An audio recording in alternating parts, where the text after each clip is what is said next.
তীব্র তাপদাহে চাঁদপুরে বিপর্যস্ত হয়ে পড়েছে জনজীবন।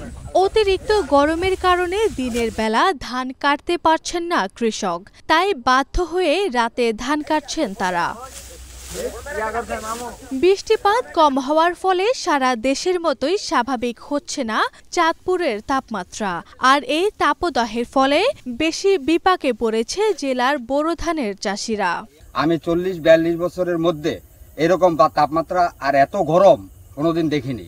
সেজন্য আমার ধান ক্ষেতের ধান আমি নিজেই কাটতেছি। সকালে আইসো আমি রোদে ঠেলায় বাড়িতে ফিরে গেছি, এখন রাত্রে কাজ করতে আইছি, বাড়িতে অনেক চিন্তায় আছে। দিনের বেলায় ধান কাটতে গেলে এলাকার ভিতরে সেরকম শ্রমিক পাওয়া যাচ্ছে না, ধান কাটার লোক পাওয়া যাচ্ছে না।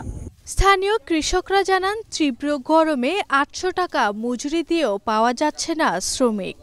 এদিকে টানা তাপদাহে ধানের উৎপাদনে কিছুটা ব্যাঘাত ঘটতে পারে বলে ধারণা করছে কৃষি বিভাগ।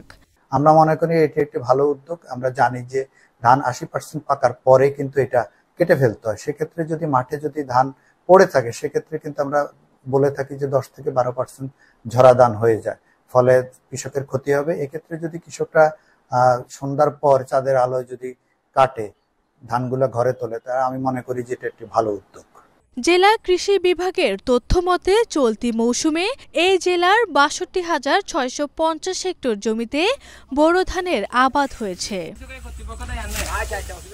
আরভি ইসলাম হিমু, এশিয়ান টেলিভিশন।